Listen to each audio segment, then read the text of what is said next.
kepada para kiai, para alim ulama, para tuan-tuan guru yang hadir pada malam hari ini. Ajat tadi sudah memimpin tahlil, tahmid, tadzkir dan juga khatmul Quran. Saya berharap semoga apa yang beliau baca dan kita ikuti diterima oleh Allah Subhanahu wa taala. Kupas masalah kematian. Kalau masalah mati itu keluarnya ruh dari jasad. Saya ulang, mati itu keluarnya ruh dari jasad. Kalau dia ruh masih ada di dalam jasad, namanya dia hidup. Tapi kalau ruhnya sudah keluar, namanya dia mati, atau bahasa kitanya meninggal, bahasanya wafat. Baik, saudara. Kalau ruh keluar dari tubuh seorang manusia, itu enggak segampang apa yang kita pikirin, saudara. Perjuangan kita berat. Perjuangan terakhir kita ketika sakaratul maut. Yakhrujuna minad dunya ma'al iman, atau yakhrujuna minad dunya bi ghairi iman. Keluar dari dunia bawa iman, atau keluar dari dunia tanpa bawa iman. Masya Allah. Makanya Nabi katakan, tadi saya bilang pertanyaan kedua, al-mahrum talqinin tidak talqinin. Talqin artinya menuntun dengan kalimat la ilaha illallah. Di situ proses terakhir kita, Pak Bu. Enggak boleh kita sepelein. Makanya pantas Imam Nawawi Al-Jawi Al-Batani mengatakan, saudara, dalam kitab Kasifatus Sajah, wa yukrahu dimakruhkan tarku arba'u kalimatin, meninggalkan 4 kalimat fi shalah, di dalam salat setelah tahiyat. Ini makruh kalau kita tinggalin. Habis bil alamin innaka hamidun majid, kita baca Allahumma inni a'udzubika min adzabil qabri wa min adzabin nar wa min fitnatil mahya wal mamat wa min fitnatil masiihid dajjal. Ini enggak boleh kita tinggalin, saudara. Bahwa sesungguhnya adab kubur itu ada, bahwa sesungguhnya siksa kubur itu ada. Karena itu, kalau seseorang akhir hayatnya dia mampu mengucapkan kalimat la ilaha illallah, maka dalam kitab Taqihul Qaul, man qala la ilaha illallah, siapa orang yang mengucapkan kalimat la ilaha illallah di akhir hayatnya, maka surga akan mendapatkannya, saudara. Mudah-mudahan almarhum demikian. Ditalkinin kan di atas kuburan? Talkinin, ya. Nah, yang bagusnya yang talkin itu berdiri di depan kepala si mayit, madep ke kiblat. Nah, jamaah jangan ada yang duduk, diri semuanya, muterin di kuburan. Ini Fathul Mu'in kitabnya.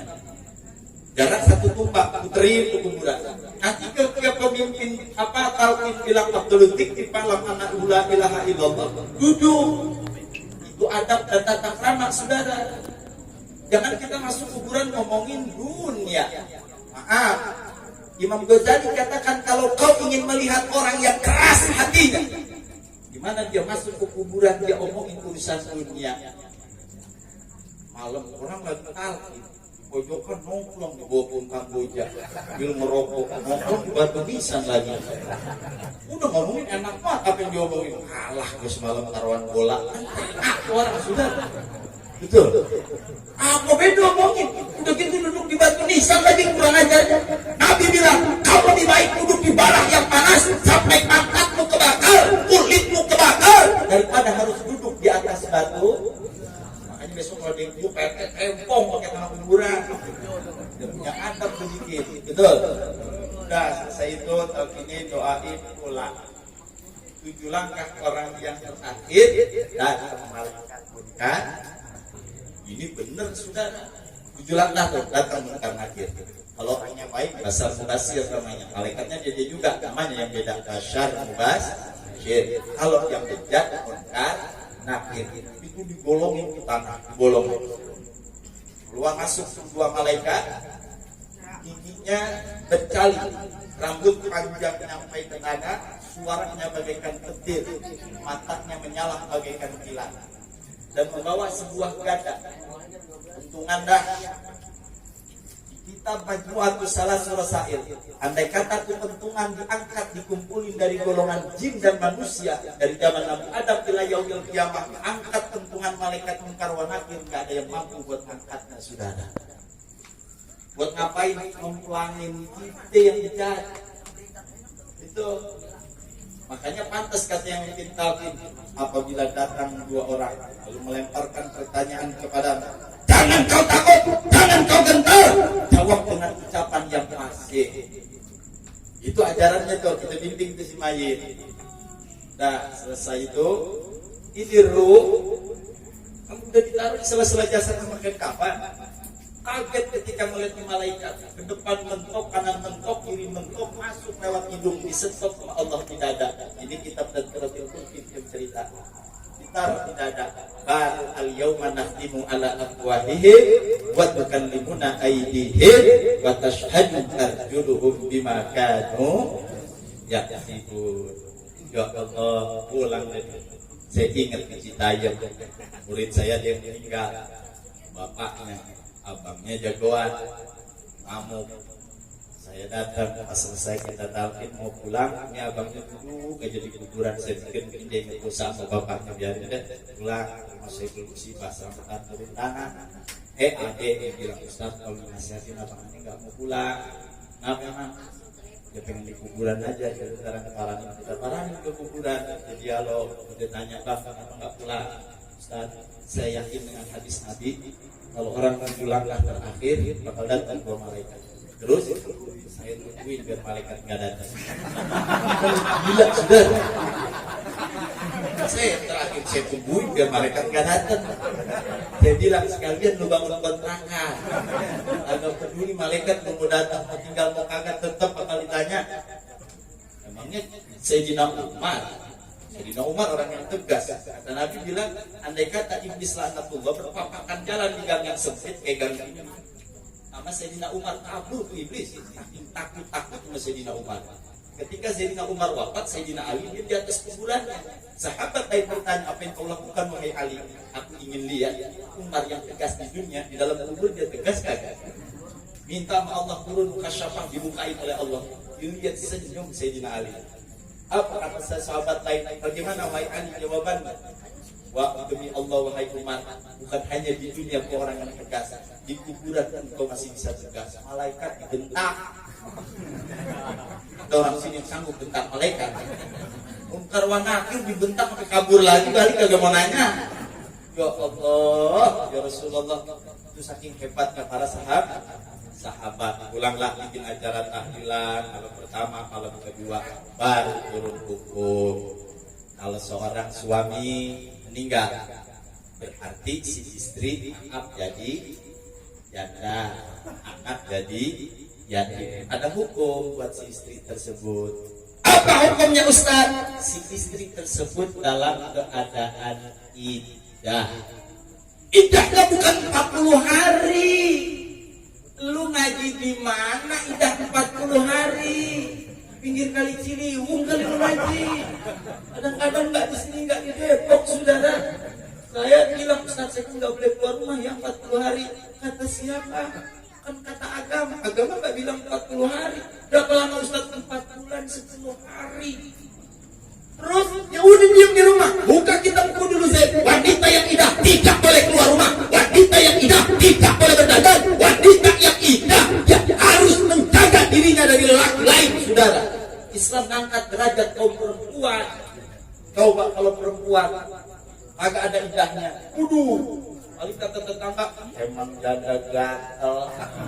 Baru 3 hari gua keluar rumah. Diangkat dengan Islam. Biar jauh Nah, kalau perempuan yang ditinggal suaminya masih dalam keadaan hamil, bisa hamil, masih 4 bulan 10 hari. Kalau yang menopause cukup 3 bulan. Kalau yang lagi hamil sampai masa melahirkan. Jadi tergantung situasi dan kondisi perempuan tersebut. Ustaz, kalau saya nggak keluar rumah, bagaimana nasib anak saya yang sekolah? Kewajiban kakak dan adiknya, saudara yang laki. Adik juga susah, Ustaz. abang apalagi nganggur. Terus solusinya bagaimana? Kerabat dekat, mamangnya, uangnya atau siapa, sama susah semua Ustaz hidup. Berarti tetangga yang kaya lebih parah miskinnya. Bikin Uber tuh. Apa kata fikih? Tidak lain dan tidak bukan Baitul Mal. Oh, Islam. Jadi nggak ada alasan saudara. 40 hari kalau laki nggak ada idahnya. Nah, nggak ada idahnya lagi. Hebat kau laki. Saya punya murid tinggal mati sama bininya. 2 bulan kemudian dia mau nikah. Nggak tahu ngaji di mana. Udah 3 bulan nggak ngaji ke rumah. Saya nggak pernah peduli. Udah datang nggak ngaji bodo amat. Saya mau begitu prinsip saya. Sama kayak Ustaz Abdul Rahman. Singkat cerita, tiba-tiba di silaturahmi mau nikah lagi Pak. Apa dia bilang, Ustaz, saya baru silaturahmi. Gak apa-apa, ahlan, asal-asal, insyaAllah yang penting sehat. Alhamdulillah sehat, Ustaz, doa antum. Itu dari mana? Dari kuburan istri Ustaz. Kubur, dari ziarah ke hari Jumat. Ya, aneh ada yang ngajarin ini Ustaz. Kenapa? Aneh kan besok minggu mau nikah. Terus, sekarang hari Jumat. Aneh suruh ziarah ke kuburan istri. Terus, suruh jatuhin talak kuburan. Nah, ini lu ngaji di mana lah? Terus lu lakuin aja di atas kuburan. Dia bilang, maafin bapak, hari ini mama saya ceraiin 1, 2. Kan goblok. Saya bilang ngapain lu jatuhin talak loh? Lu kagak jatuhin, lu nikah lagi juga sah. Betul? Betul? 1, 2. Kalau bini mati pagi, dikubur pada duhur. Jam 3 sore laki kawin lagi. Boleh gak? Boleh. Sah gak? Sah. Cuman laki bejat. Apa emang? Lu bini baru mati lu kawin lagi. Gila. Betul. Betul. Jadi ada etika saudara. Kalau perempuan memang tunggu masa iddah. Kalau laki gak ada iddah. Tuh. Ya, artinya gak perlu dijatuhin talak. Makanya saya bilang berkali-kali, laki kawin lagi nggak perlu minta izin dari istri pertama. Itu undang-undang bikin Soeharto yang bikin. Takut Pak Harto kawin lagi. Makanya turun ke PNS. PNS ketahuan punya bini 2, pecat. Nggak ada Ustaz Mahfud Kiai berani pecat. Saya bilang nggak ada keterangannya.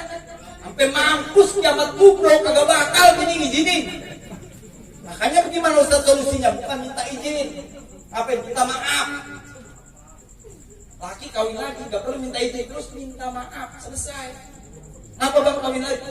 Pindah hilang, selesai. Ini bukan ngajarin. Ini kalau pengen hukum, jangan. Ya, artinya kita kembali bahwa hukum itu tidak segampang apa yang kita pikirin. Selama masa iddah, wanita tidak boleh keluar dari rumah. Wanita harus mampu menjaga dirinya, saudara. Dan tetangga-tetangga atau saudara yang dekat wajib menafkahi si istri almarhum dan juga anak-anak almarhum kebutuhan kehidupan sehari-harinya.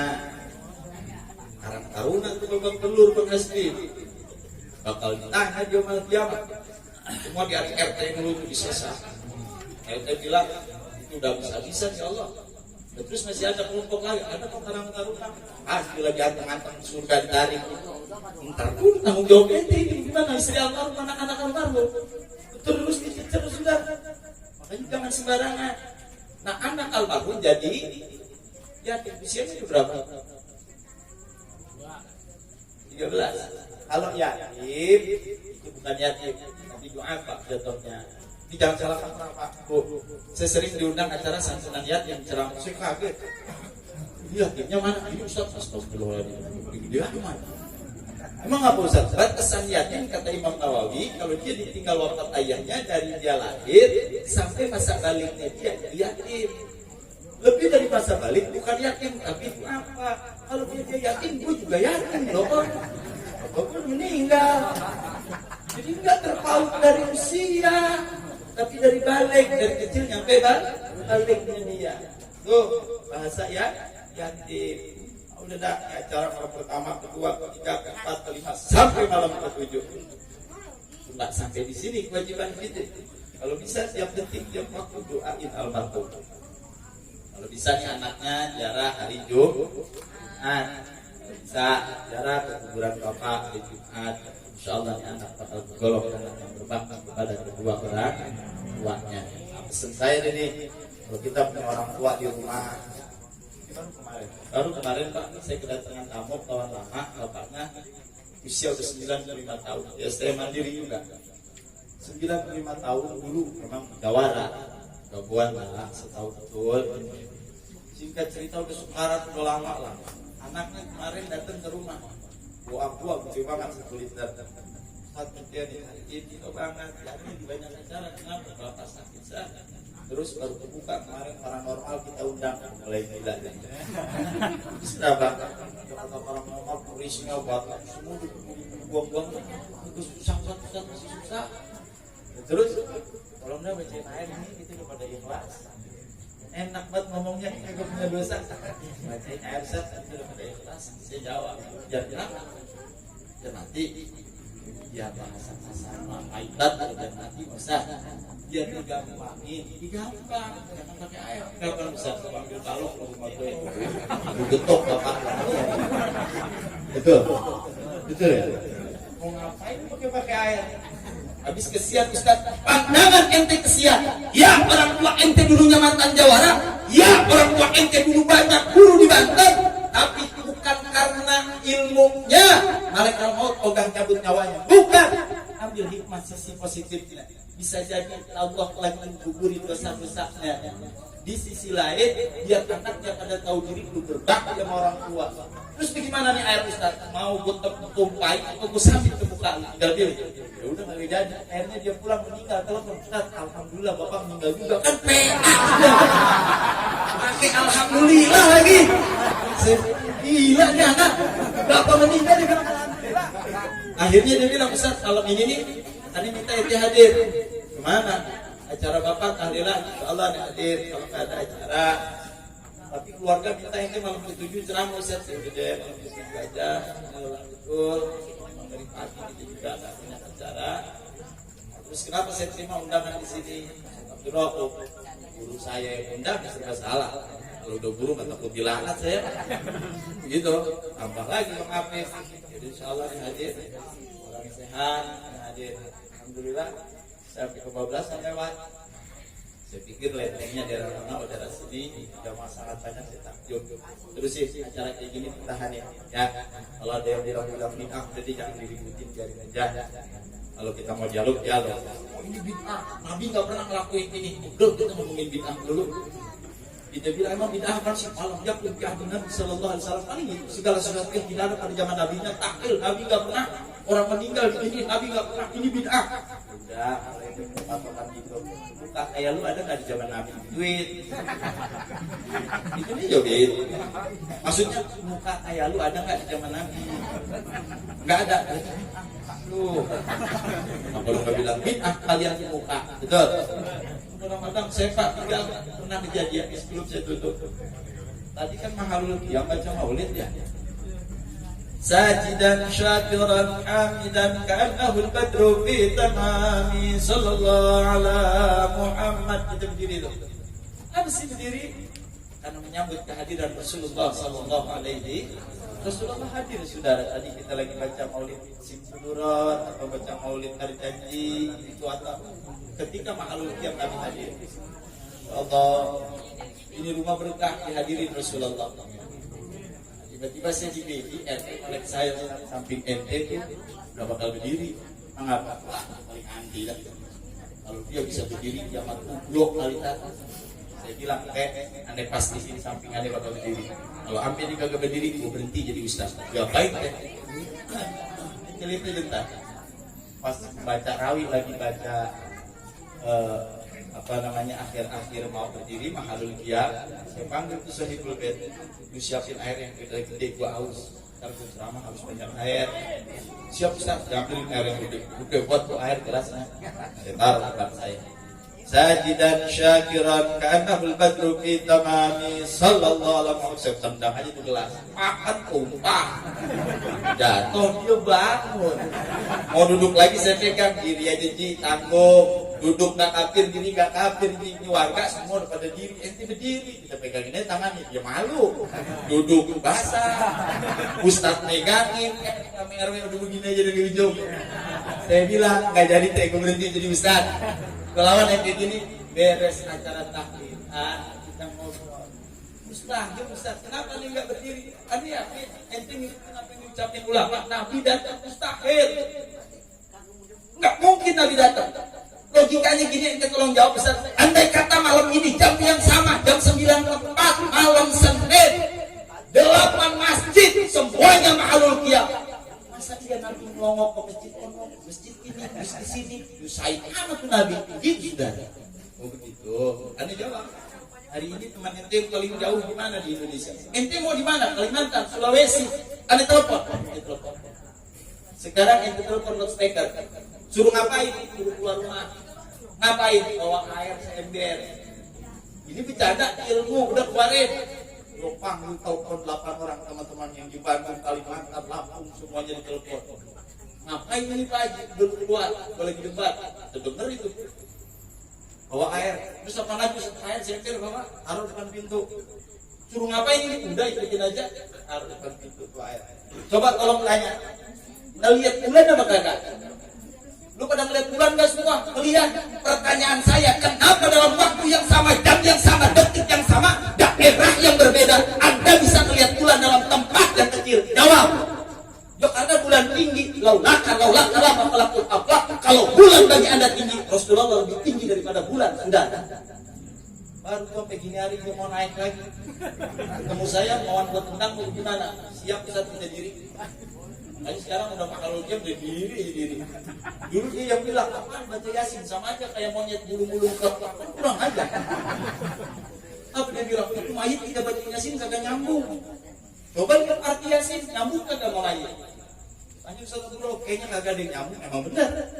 Ente buka terjemah Yasin, nyambung nggak mau urusan mayit? Enggak. Saya bilang, Nabi yang bilang, kalau Anda mau murah rezeki, paling dahsyatnya Al-Quran tarik rizki itu surat Waqiah. Nyambung kagak sama rizki? Maksudnya Ustaz, kalau ente bilang Yasin kagak nyambung sama mayit, betul. Pertanyaan saya yang lebih dahsyat sekarang, ulama dan Nabi ngajarin baca surat Waqiah kalau mau narik rizki. Pertanyaan saya, Waqiah sama rizki kagak nyambung, mengapa bab kiamat? Jawab. Akhirnya dia bilang, iya juga ya. Artinya di sini ada berkah. Anak muda Ustaz, sudah baca surat Waqiah, semuanya. Hidup masih gini-gini aja Ustaz. Kalau kamu bantu dari Quran surat tanah dibuka. Jadi maksudnya ngapain? Ujung patok, ujung sono, ujung sini, ikat pakai benang. Terus itu surat yang paling mujarab. Surat apa? Surat tanah. Betul. Dilarang dalam ajaran Islam di mana kita bongkar keburukan orang yang sudah meninggal. Angkat kebaikan-kebaikannya. Jangan kau bongkar keburukan semasa hidupnya saudara. Karena sudah selesai pertanggungjawaban dia dengan Allah Subhanahu wa ta'ala. Bagaimana bacain syahadat, bacain sholawat, langsung kita tangan Allahumma gfir lana wa gfir li hadza mayyit. Kalau laki, kalau perempuan Allahumma gfir lana wa gfir li hadhihi, Allahumma asturna wastur li hadzal mayyit, Allahumma ajurna wajbur li hadzal mayyit, Allahumma ihfadna wahfad li hadzal mayyit, Allahumma inni as'aluka bi haqqi sayyidina Muhammad wa la tu'adzib hadzal mayyit ya Allah, wa la tu'adzib hadzal mayyit ya Allah. Baru tutup, beres ditutup bawa ke masjid. Sampai di masjid ada aki-aki teriak pojokan, Ishhadu ala hadzal mayyit min ahlil khair. Apa jawaban kita? Mantap benar. Terus kita tanya, tahu artinya apa? Udah khair baik. Emang artinya apa? Itu istifhamiyah, kalimat pertanyaan. Kalau orang mati dalam keadaan sulh khatimah, dia habis berjudi mati, dia habis berzina mati, dia habis mabuk mati. Lalu ada seorang yang teriak, Ishhadu, saksikan olehmu, apakah ini mayit-mayit baik? Lalu kita jawab, mayit baik. Siapapun yang menjawab ahlul khair kepada orang yang bukan ahlul khair akan bertanggung jawab menjadi saksi di yaumul qiyamah di hadapan Allah atas orang tersebut saudara. Jadi kalau gitu gimana Ustaz? Sudah isyhadu anna hadzal mayit min ahli khair insyaallah. Itu aja udah. Kita kagak tahu sholat kagak pernah main fair aja. Kayak tukang ojek. Betul. Betul. Dengan main fair aja saudara. Itu ada kalimat pertanyaan yang ada pertanggungjawabannya di sisi Allah. Kita bawa nanti jenazah ngaji fikih deh. Kita bawa jenazah. Orang sini kalau bawa mayit pala duluan, kaki duluan. Kemarin almarhum pala duluan, kaki duluan. Kata siapa? Ikut baik gitu. Yang benar pala duluan. Jadi kalau ada yang bilang kaki yang benar, jadi ikutin dah. Kadang-kadang ada yang bilang udah kaki duluan. Wah kenapa? Kalau si mayit berdiri sempurna, kalau pala duluan kan kagak sempurna, bego lagi nih orang saudara. Ngaji pikirnya kagak dalam tuh orang. Anjurannya kepala duluan. Bawa ke masjid, bawa ke musola.